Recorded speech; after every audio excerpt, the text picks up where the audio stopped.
Добро вечер, гледате Анализа. Добро вечер и за моите гости, Џабер Дерала, цивил, амбасадорот Јон Ивановски и Сефер Селими, политички аналитичар. Добро вечер. Добро вечер, веднаш одиме со Македонија, со новото нормално, по таа максима, сега функционира новата влада.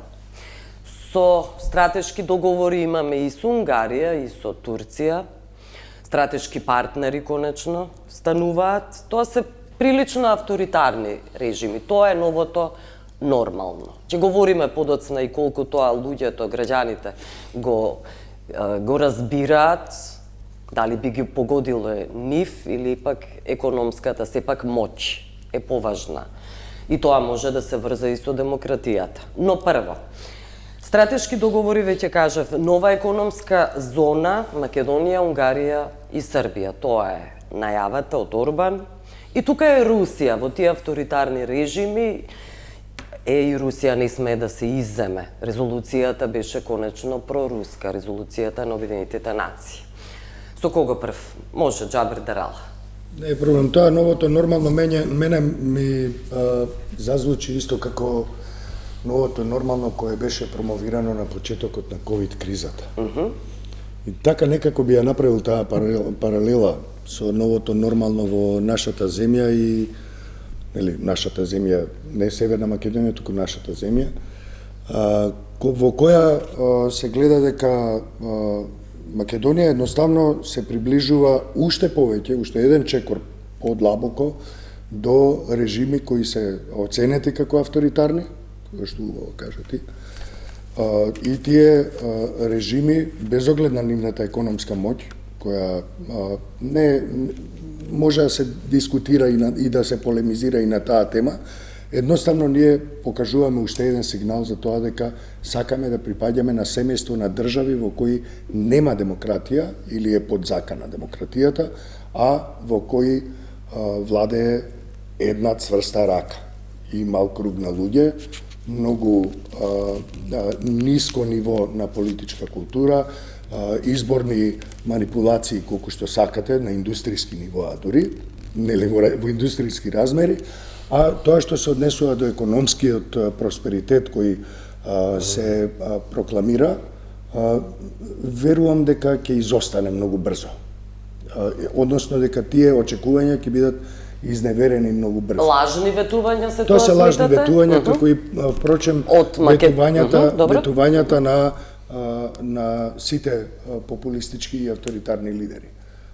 Едноставно економијата не функционира на тој начин како што си замислува малиот Ѓокица, туку има многу по-сериозни, по-комплицирани начини на функционирање. И тоа што ние зборуваме дека ќе имаме српско-унгарско-руска одлична забелешка индустријска зона, не значи буквално ништо во економска смисла на зборот. Ние не можеме да очекуваме вистински економски напредок врз основа на два меморандуми кои се склучени. Нема да има ниту многу поголема економска соработка од онаа што веќе постоела и што постои. Таа може само да се намалува во контекст на глобалните случувања и во Европа и во светот. Наметнатите царини кои допрва ја чекаат и ЕУ. Така што јас на ова гледам, на ова ново нормално гледам само на уште 1-2-3 недели убава пиар приказна која ќе се распрсне како меур од сапуница веќе во наредниот месец, претпоставувам. Без оглед на тоа што вие ќе видите и црвени ленти како се сечат и така натаму, тоа во суштина на крајот на годината која ќе се сведат сметките, ќе видите дека тоа не е некоја голема разлика или дека нема ни разлика да има. Особено ако имаме предвид дека Унгарија веќе се наоѓа во неволја во однос на Брисел, заради тоа што не исполнува едно чудо одредби во Лисабонскиот трити, спогодба, што се однесуваат на демократијата, на демократските европските вредности. За Турција да не зборуваме, и Турција си има своји проблеми. А за братството со Србија, нели, ја гледам таа страна, ја гледам оваа страна, нема различна страна, да ги евоцирам изјавите на претседателката. повторно економијата ќе биде таква каква што е, имајќи предвид, сепак, имајќи предвид дека таму власта се ниша. Многу сериозно. Дали Вучич ќе мисли на тоа да ги исполнува обврските околу некоја си индустријска зона која не е ни нацртана, или да се справува со растечкото незадоволство од неговото авторитарно владење, ја мислам дека изборот негов ќе биде многу јасен. Да, добро. Јон Ивановски, Да. како гледате на ова приближување? И еве Џабир Дерала вели месец дена најмногу дава да сватат граѓаните дека се изневерени тие очекувања. Да. Па сигурно не може Унгарија и Турција да компензира некаква економска врска која што ние веќе ја имаме со Европска унија. И да се рачуна на тоа дека некоја сериозна алтернатива за наш иден економски просперитет, тоа може да биде. Сигурно дека е тоа, да кажеме, една илузија да се смета дека ќе направиме некоја наша индивидуална нова приказна економска. Во исто време, да, и Маđarска и Турција, како што велиш, се важни економски партнери. Сигурно дека е важно со нив да продолжиме да соработуваме, да наоѓаме нови начини за да бидат тие наши надворешни контакти од корист за сите држави. Со Унгарија нашите односи со Орбан се не од вчера, 2013, јас мислам дека тој беше еден од ретките странски државјани одликувани со највисок орден македонски. И беше критикуван Иванов во тоа време прилично, баш заради тоа. Со Турција и Унгарија исто така имаат меѓу себе блиски односи. Унгарија се е блиска со Турција и на други планови. Они се и членка на таа заедница на турски народи. И блиски се навистина и Орбан и Ердоган се гледани како авторитативни личности. И да, вистина и дека сега во светот се трага по можноста со авторитет да се премостат актуелниве кризи кои што ги имаме. Да, се слагам со Џабир. Не може да се очекува некое чудо на план меѓународен со овие чекори. Но да видиме, да кажеме дека ова се први чекори и некаков сигнал за незадоволство. Од Европската унија, Европската тоа е унија. идејата, поентата на приближување кон овие земји, да. Да. И да, дали ова ќе има некакво влијание, јас не верувам на тој. Влијание во кој смисол дека нема да има? Па, Економски раст некаков. Не, туку дека Европската унија ќе препознае колку сгрешила со тоа што што не оддалечува од себе. Да, добро. Европската унија дава прилично пари во оваа земја, Сефер Селими. Не смее да се сврти грб, предпоставувам, или што велите вие? Па не знам кој е размислувањето на владата и Па го гледаме секојдневно. сепак Курсот на се некој гледа. начин нема јасно и недвосмислено барем некоја јавна одлука дали ќе продолжиме по патот на европската интеграција, иако честопати и министерот за надворешни работи, па и целиот државен врв сака да не убедува дека немаме друга алтернатива освен Европската унија. И тоа да. Интерес, стратешки да. се евроинтеграцијските процеси, но ништо не се прави околу тоа. Но Мора да се биде честен, да се каже. секогаш после таквите декларативни заложби од страна на владата и политичкиот државниот врв, секогаш има едно но.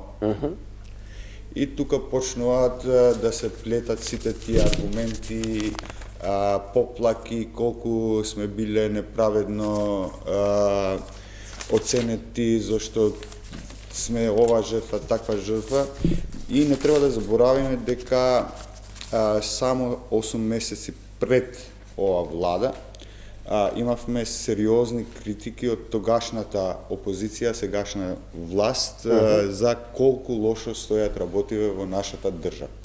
Ја не сум убеден и не може никој да ме убедува дека во текот на 8 месеци сите тие лоши оценки и параметри за владење на право, за борба против корупција, за ефикасно владење, за разумно потрошење на јавните пари и се друго што доаѓа со добро владење, е поправено во текот на овие 8 месеци и ние сега сме најдобрите ученици во класот, кој за инает учителкава ни дава единица и сака да ни на некој начин да ни наштети во угледот. Тоа е прво. Второ, ние треба да направиме еден сублимат и да гледаме кој од европските лидери ја посетил оваа држава официјално или во кој од европските држави овој политички државен врв има направено официјални држави. Ја не се сеќавам ја не се сеќавам дека имало некоја сериозна или официјална посета, било внатре, било тоа надвор.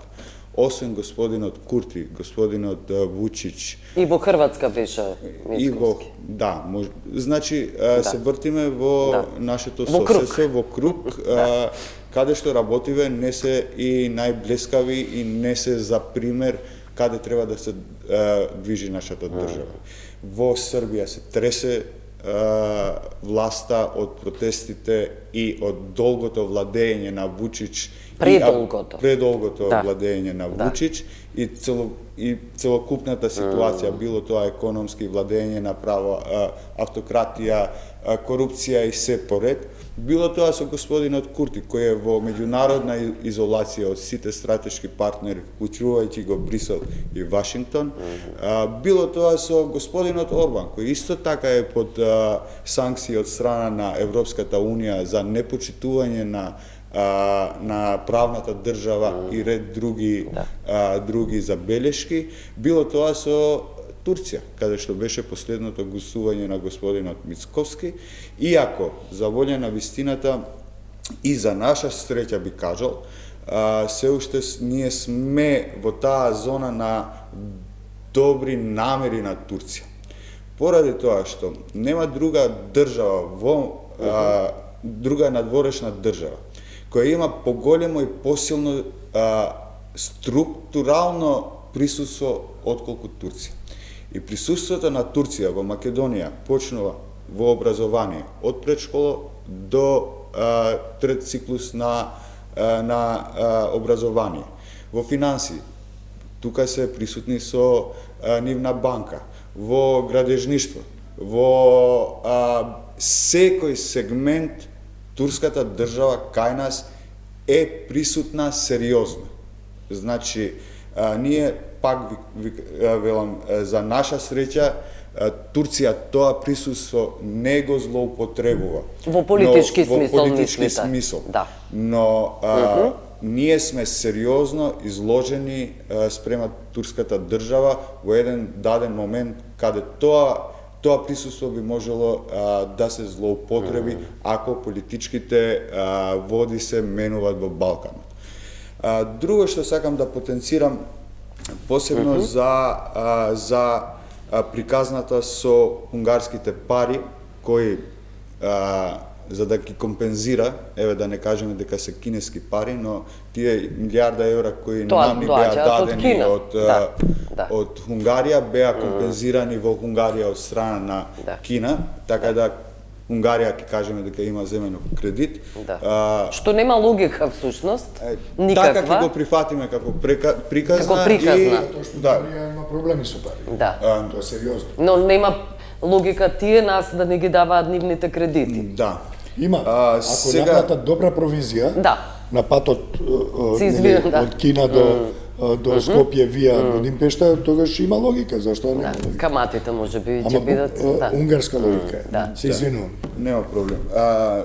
Тука имаме еден проблем кој, еве, да го изоставиме таа приказна, другиот суштински проблем е дека тие пари не ни се грант. Да. Тие се кредит. И целата работа почнува наопаку. Значи, ние земаме кредит, или ова влада зема кредит пред да си го зема мандатот за формирање на влада. И што значи тоа? Значи, да почнеме со сликување на прости работи. Вие кога треба нешто да направите дома, ќе си направите план што ви е потребно. Па после тоа си правите рачун колку пари си имате дома и колку ќе треба да си земете кредит наменски за да си направите нешто дома.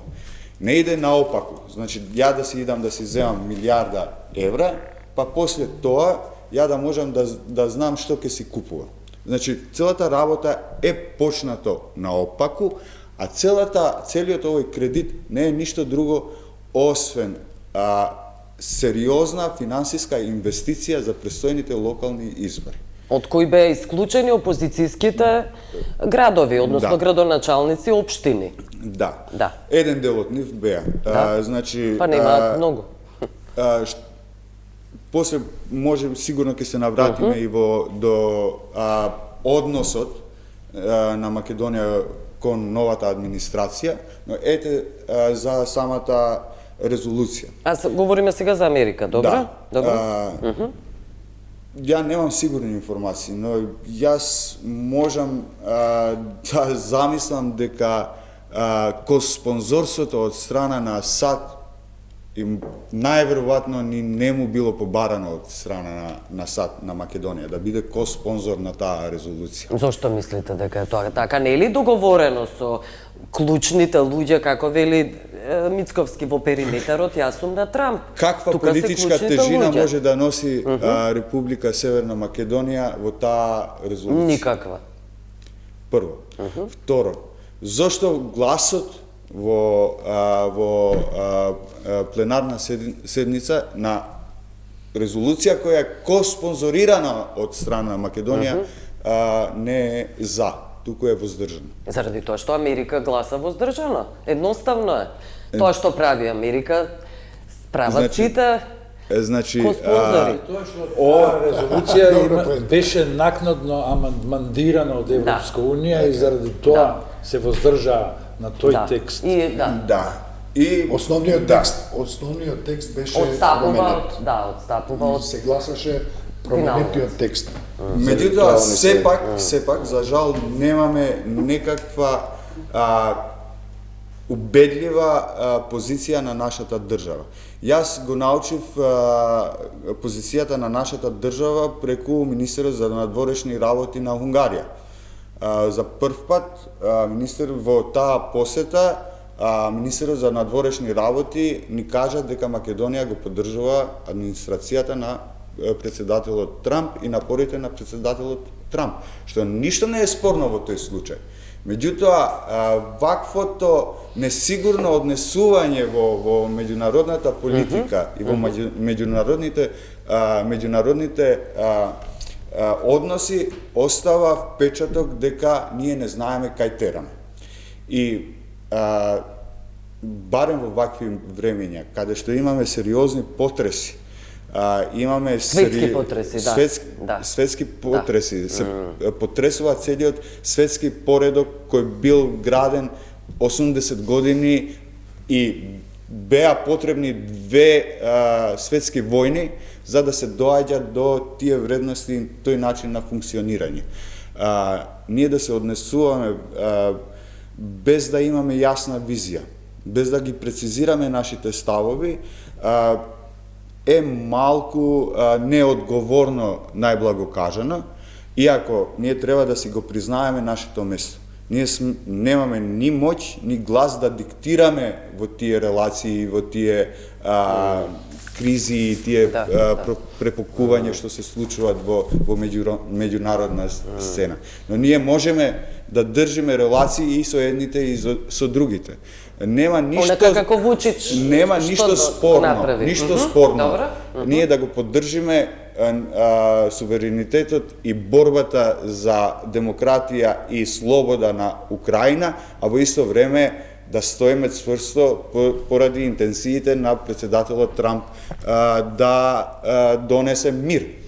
Не може Македонија да биде поважен по било кој план, било тоа економски, политички, историски, геострат, да, било како. Поблизок сојузник од Британија. Значи, кога британците можат да имат кристално јасен став дека ги поддржуваат напорите на председателот Трамп, се инвестират за тој мир да се постигне, но во исто време... Но не по секоја цена. Не по секоја цена и во исто време стојат позади борбата на украинците за слобода и интегритет. И со Европската унија. И со Европската унија. Да, тоа значи, не се заборави. ние не треба да се срамиме. Ја мислам дека ова влада сака по секоја цена да им се наметнува на тие лични контакти кои ги имат креирано, било тоа преку лоби фирми, пиар фирми, со платени партиски пари, државни пари, без разлика на тоа. Ваквото наметнување не ви дава вас почит. Туку ве земат како уште едно дете таму што треба да го влечеме по рака, за кога ќе ни треба да го користиме, ќе го користиме, кога не... Ќе го фрлиме? Не, ќе го оставиме таму, нека чека на ред. Добро, кои последици ќе ги има? Тоа е прашањето, ова оддалечување од Европската Унија, околу демократските вредности за кои говориме. Заради тоа што кажа, веќе на луѓето им е важен животниот стандард, достоинствен живот. И по цена да нема демократија. Подржувачите на политиката на Мицковски го објаснуваат ова како, да, правилен, паметен потек. Демократијата ништо не значи. Ако сте гладни, ако стомакот ви е празен. Сакаш ти да кажеш? Говори. Да, добро.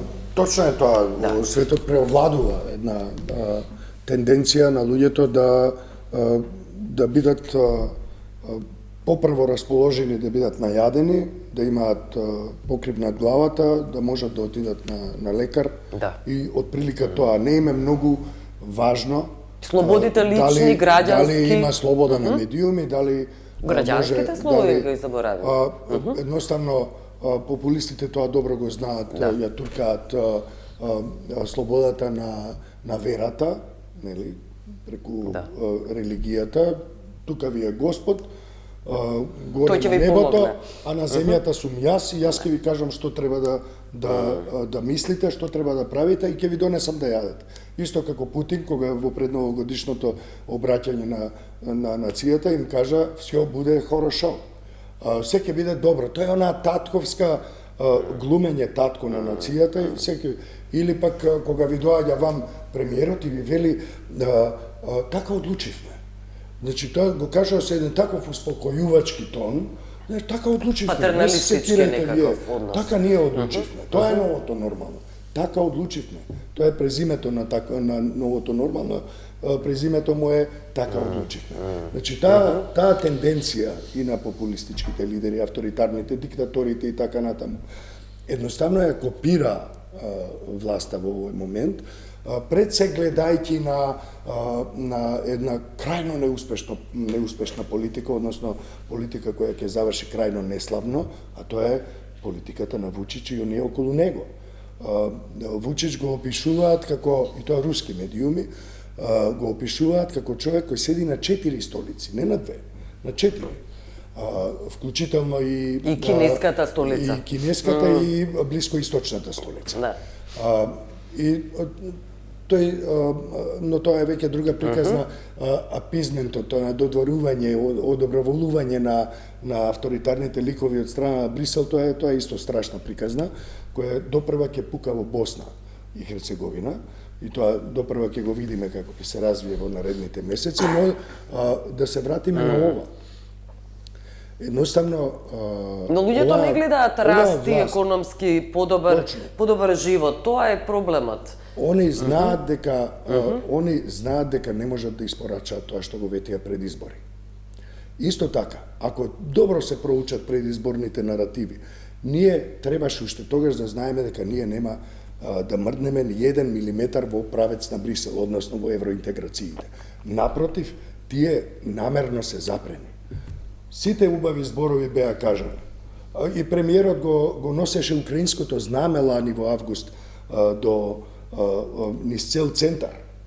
А го немаше тоа на другите медиуми, освен на неколку портали, не е битно. Си кажа убави работи и председателката на самитот за мир во Швајцарија. Меѓутоа, ова во Обединетите нации што се случи, ви кажува дека кога треба, кога е пресудно, тие ќе послушаат некој друг, а не тоа што го кажале. Кога ќе зборуваме за Европска Унија, да, за Европска Унија, меѓутоа не под диктатот на бугарите. Што ви кажува тоа? Малку треба човек да си ја протресе главата и ќе дознае дека всушност наративот предизборен и оној што е пред Брисел е една работа, а постапките се друга работа, дека ние нема да одиме кон Европска Унија. Тоа што го кажа и Сефер. Европа нам ни дава пари. Грантови огромни, во милиони. Исто како USAID пред да биде замазнат. Да. Тоа се грантови кои вие не морате да ги вратите, само треба да ги потрошите како што треба. А од Кина ги зимате парите со интерес. Тоа е кредит. И тоа се помали пари, далеку помали пари се тоа. Меѓутоа, ако зборуваме за милиарди, знаете, 98 година е како дојде ВМРО на власт. Со милиардата на Циле. Значи, секогаш кога имаме ние вакви популистички наративи да превладаат во изборен процес, секогаш имаме две работи. Милиарда и втората работа ќе се пресметаме со злото дуи, меѓутоа зад тој наратив знаеме што стои. Ќе се пресметаме со тоа што албанците добиле премногу права и со тоа зло ќе се пресметаме. И сега во таа смисла, ова е веќе домашен план, меѓутоа во таа смисла, ваквата политика не може да најде никаде, да наиде на одзив, освен во Белград, во Будимпешта, во Анкара и се разбира во Москва. Русија да не ја заборавиме, Москва, да. Имено. Добро. Или во Пекинг. Да. For that matter. Да. Па, јас мислам дека сепак можеме да заклучиме после овие 30 години независност дека македонскиот граѓанин пред се гласа против, а не за некаков син мир, за нешто што е, да кажеме, некои основни животни потреби. Напротив, мислам дека ние се докажавме како демократско општество во смисол што ја казнуваме секоја влада баш од истите причини, а тоа е што ништо не се работи за да се направат стандарди во државата, да се економски, демократски, во секој смисол. Да се направат сериозни реформи, да се преобликува нашето општество и мислам дека на гласачот му е јасно потполно за што се залага. Дали сме со Европска Унија или не сме со Европска Унија е, да кажеме, секундарно, примарно е да го направиме нашето општество според стандардите што владеат на нашиот континент. Но тоа е невозможно, сами да го направиме, заради тоа и се и тие преговори кои ве наблюдуваат, ве буквално за рака ве носат. Така е. Низ сите тие демократски процеси и реформи. Така е, и тие што не се спремни и не сакаат да ги направат реформите, затоа што на тој начин нема да бидат контролирани нити буџетот, нити политиките. Се, да кажеме, од било која политичка провениенција во Македонија, се против нашето интегрирање во Европа. Многу држави се одлучија да останат надвор од Европската Унија, ама тие следат, таа им е приоритет, таа им е стратешки партнер и на Швајцарија, и на Норвешка, и на Исланд. Сите тие држави исто така кога би сакале да влезат и кога би процениле дека ќе имаат некој бенефит да бидат внатре во Европската Унија, сигурно не би преговарале долго, бидејќи во однос на демократски права и човекови права и така натаму, да. Работата е дали мислам самите тие го процениле своето нечленство од една друга или трета причина врзана за посебноста на тие држави.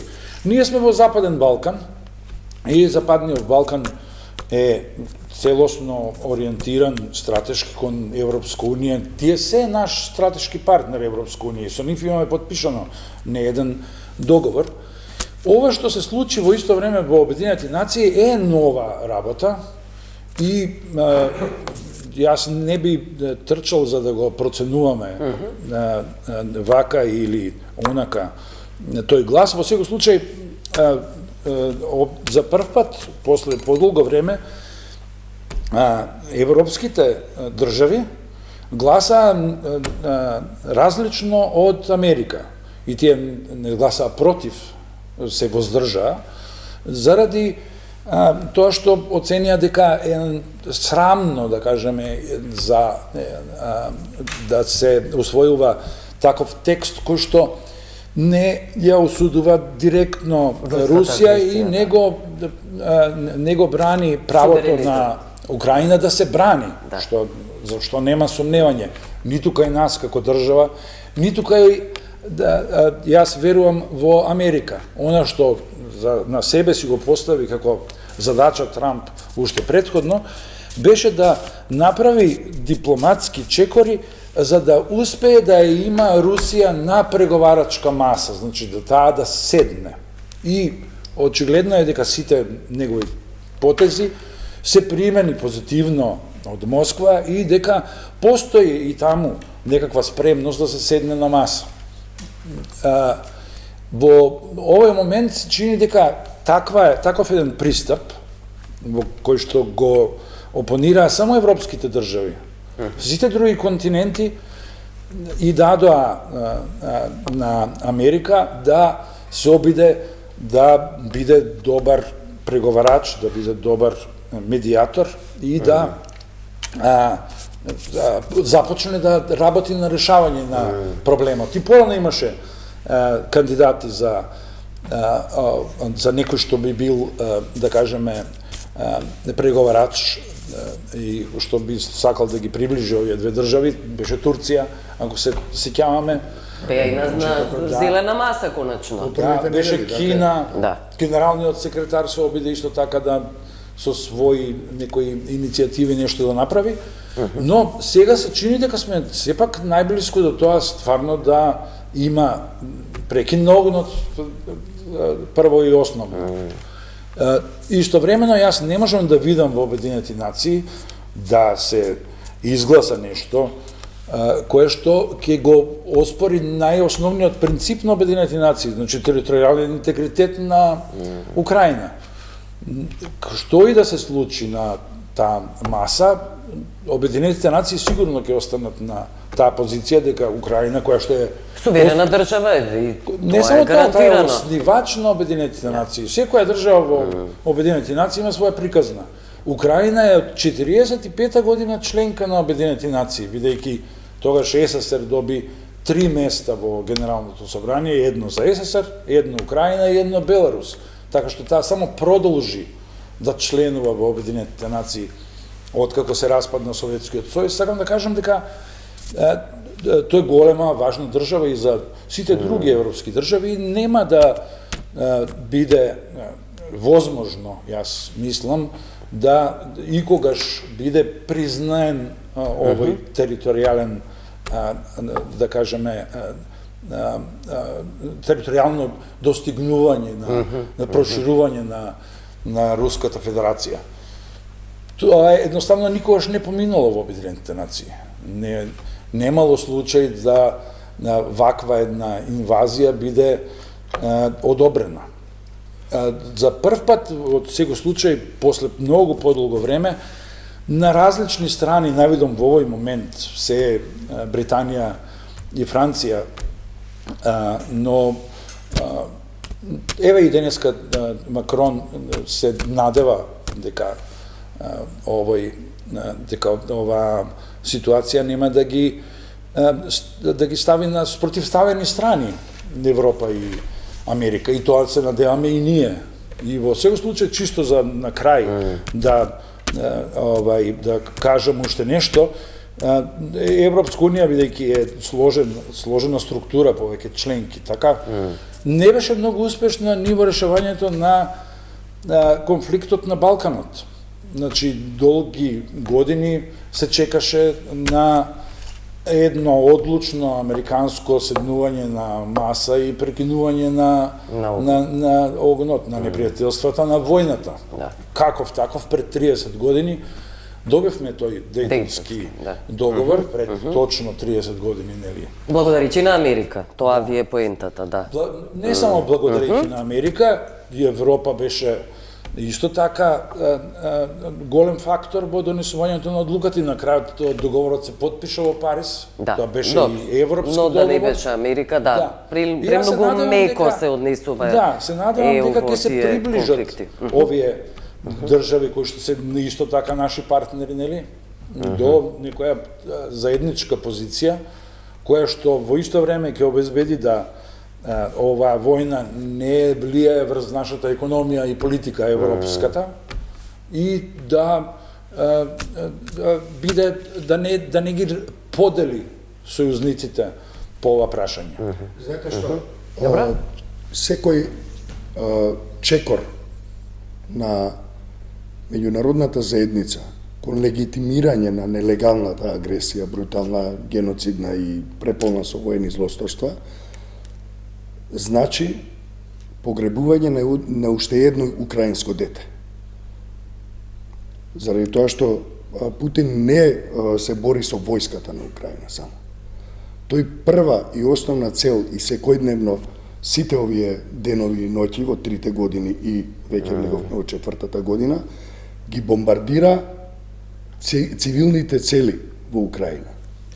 И таму, значи домовите, болниците, училиштата и така натаму, а тоа што не успева да, кога нема да успее да ги убие со бомби и со дронови, тогаш таргетира инфраструктура за грејење, вода и така натаму. Да ги докречи на тој начин. За ако си преживеал од бомбите, да умреш од студ во ноќта.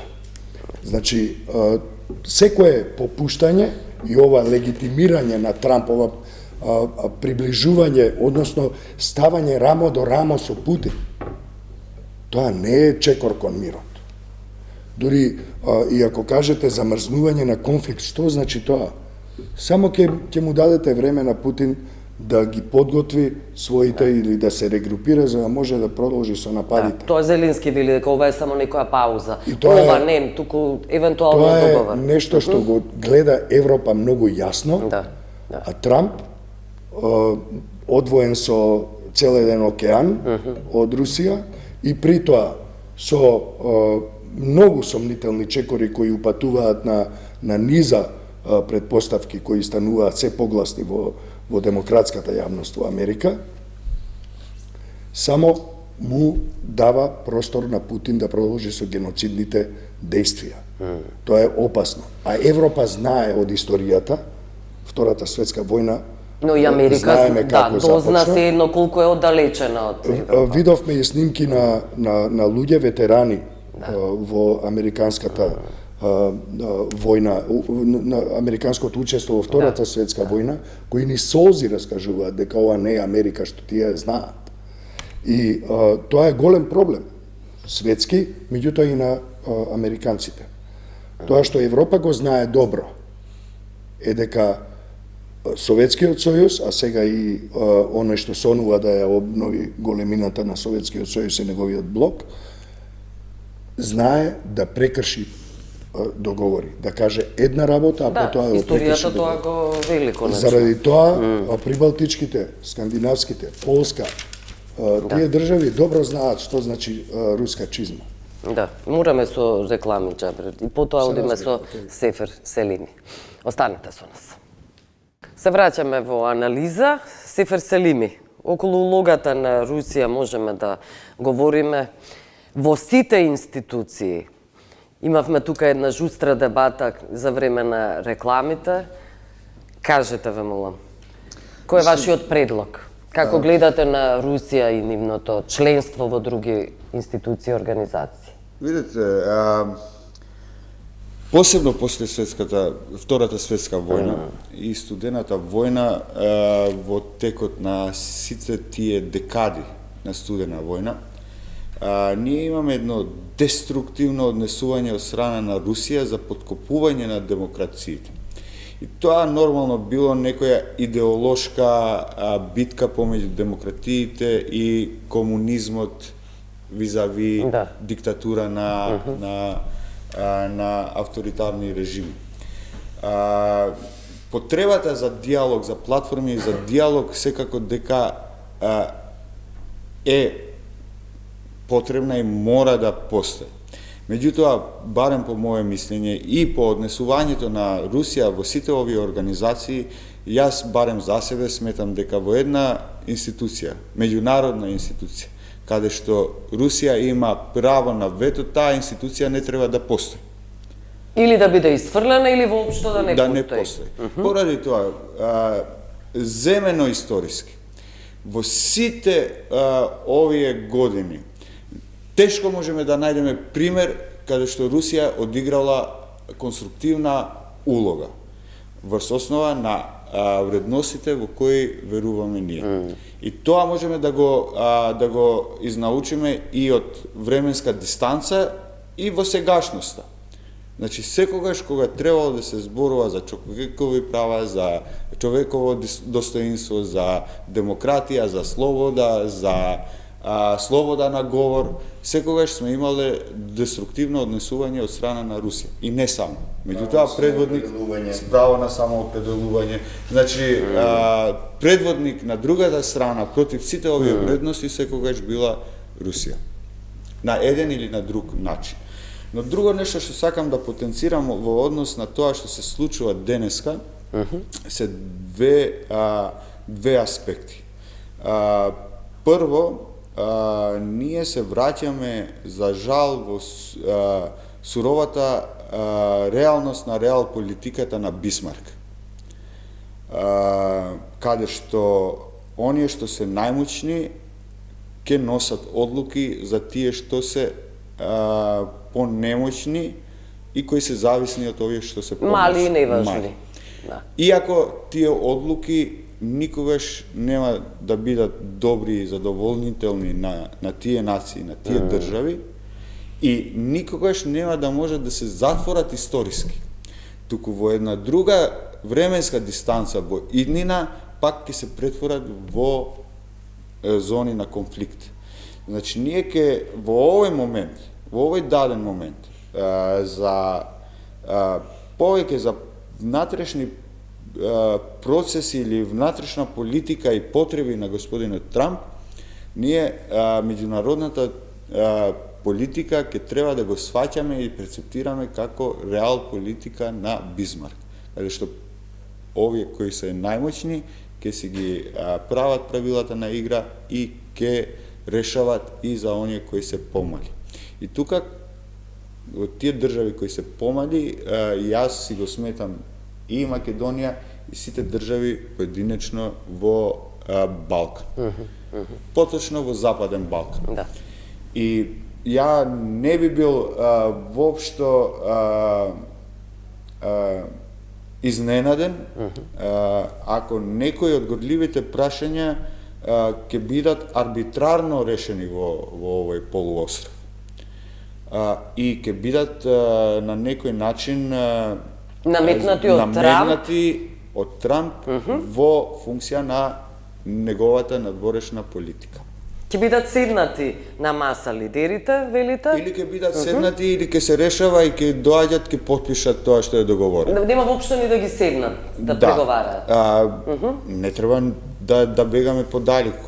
Гледаме што се случува во односот со Украина. Украина воопшто не е на маса на преговори. Им се нуди договор. Им се нуди договор и тој договор ќе треба да биде прифатен. Нормално се прават напори со задоволување на Русија, бидејќи не треба да забораваме дека сепак, иако војската на Русија е втора во Украина, сепак со арсенал, со нуклеарно оружје и други потенцијали, Русија е втората најопасна, мислам најсилна држава во светот. Сакаме дали тие со заостарени артилерии, корупција во војска, со сите недостатоци. Сепак, нуклеарниот потенцијал на Русија ја прави таа држава втора по светот и сериозна држава која што може Сериозна закана. туку е сериозна закана за целиот свет и за Америка исто така. Другиот аспект што ќе треба да го следиме и видиме во иднина во меѓународните односи е однесувањето на Кина. За сега Кина мудро молчи за сега. Мудро молчи, но не дека не работи. Тргнувајќи од ова нова реалност, сурова реал политика, ако ги следите медиумите и тој дел на светот, ќе гледате дека интервалите и интензивноста на воените вежби и акции, било тоа со прекинување на каблите за поврзување, подводните кабли за поврзување со Тајван, дали тоа пречекорување на тоа зона, забранета зона кон Тајван, дали било тоа со обликување на Тајван со воени дејства и вежби така наречени, се зголемува. И мислам дека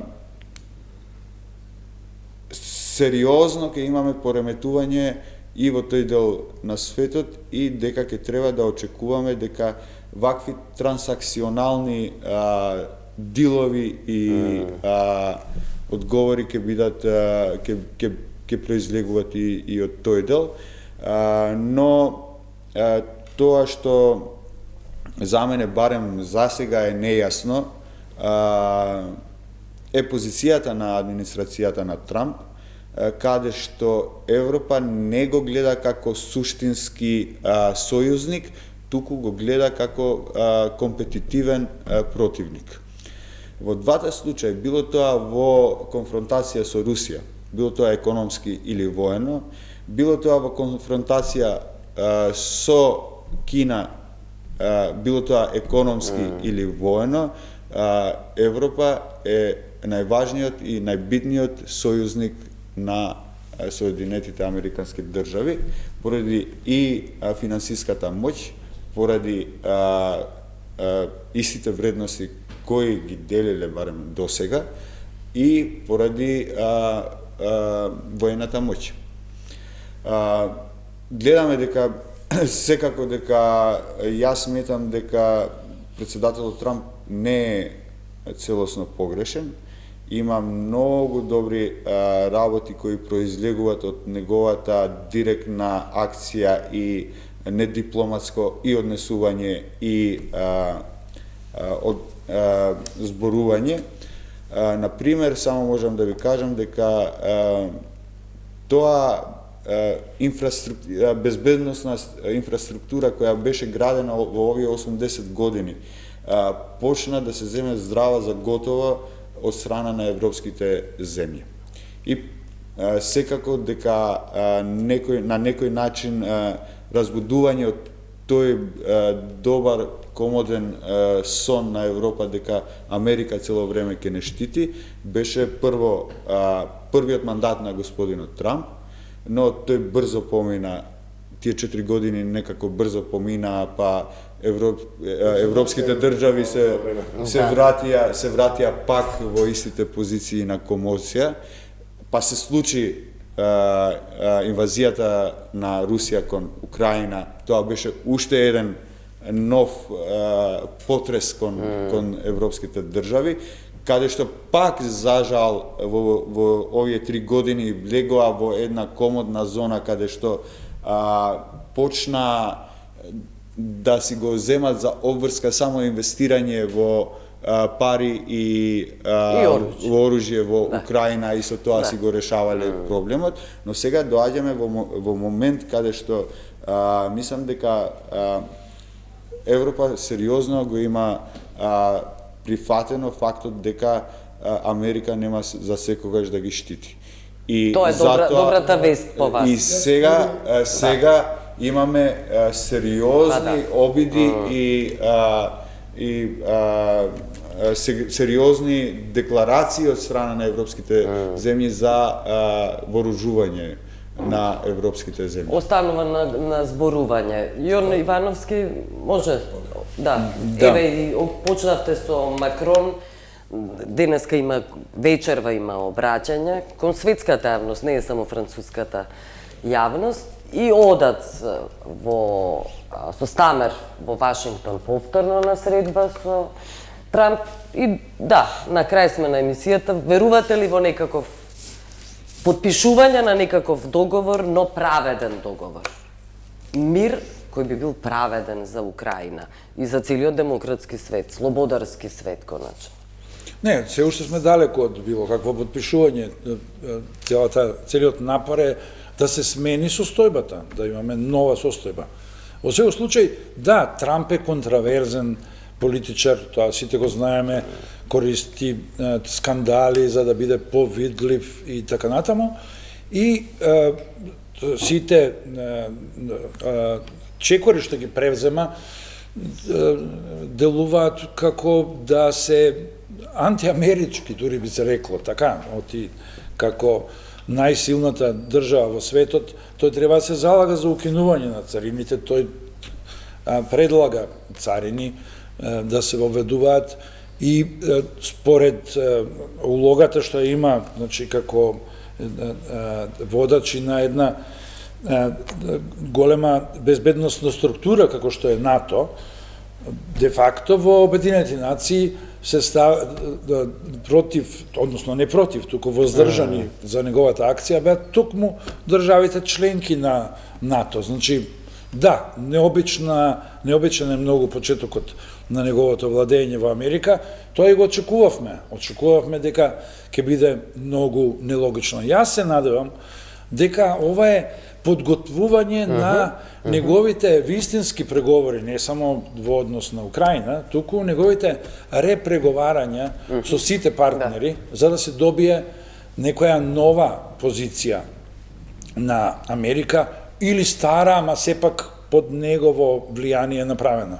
И бидејќи го знаеме како личност дека има и лични амбиции, јас се надевам дека за него ќе биде крупен предизвик тоа што американските председатели до сега повеќе пати добивале Нобелова награда за мир. Ако тој успее да направи некој голем исчекор, ќе биде големиот градител на мирот. А ако навистина ова препирка со Европска унија се претвори во сериозно ривалство на повеќе планови, сигурно дека нема да биде добро ни за целиот меѓународен поредок, нити за нас, нити за Америка. Такви ривалства земаат и енергија и време и така натаму. Во секој случај, за нас... И цена, имаат цена, сериозно. За нас како Западен Балкан се разбира и натаму она што е наше верување е ова што го реков и претходно, тоа значи дека ние сме европска држава која што тежне да има европски стандарди и да соработува со сите европски држави. Тука сме ние, оно што не можеме да го смениме е нашата географска позиција и нашата големина, толку сме колку што сме, и се разбира тоа е нашата амбиција. Се разбира и тоа е нашето јавно мнение. Исто така има големо разочарување од тоа што толку долго и навистина стварно многу долго чекаме да преговараме. Наша е кривицата, сигурно не бевме успешни со реформите, не покажавме навистина голема политичка волја и моќ да навистина да го преобратиме нашето општество, ама и другите држави од Западен Балкан не напредуваа многу. Еднакво се однесуваат, но сепак започнаа преговори. Да, и тие се во таа чекална заедно и најверојатно за сите држави ќе се, мислам, патот на сите држави од Западен Балкан ќе оди симултано. Тоа е Тоа е, да кажеме, нешто што би можел да го кажам како предвидување. Да, на крај сме. Џабер Дерала. Апропо господинот Трамп, се согласувам со еден дел од тоа што кажа и он, а тоа е дека тој звучи антиамерикански. Се разбира дека звучи антиамерикански заради тоа што се што зборува, особено апропо на Украина и незината борба, е руски став. Напишане во Кремљ. Нормално дека е антиамерикански, не може да биде проамерикански ставот кој е напишан во Кремљ. Значи, буквално секој став што го кажа и она несреќна ситуација во овалната соба, која очигледно била предходно подготвена за да се покаже пред светот, а особено пред Путин, дека тој е на негова страна, дека тој ќе му каже на Зеленски фино. Јас само се надевам дека тоа што се случи во овалната соба минатата недела и тоа што го прави Трамп, дека ќе се соочи со силната демократска свест во Америка, која не мирува очигледно и која ќе се соочи со една длабоко елаборирана демократска структура и традиција во Америка, веќе не е таму баш толку лесно да завладеете со цел еден систем кој знае да се држи и да биде независен и да задржи законски, правни, демократски норми. Јас се надевам дека тоа за некое време кога ќе се видиме повторно во ова студио, нема долго да трае. Дека ќе зборуваме за еден трагичен инцидент, а не за една долготрајна трагедија која може да го задеси светот. Токму со таквото однесување. На крај сме, благодарам што бевте гости. Благодарам што не за честа. Пријатно.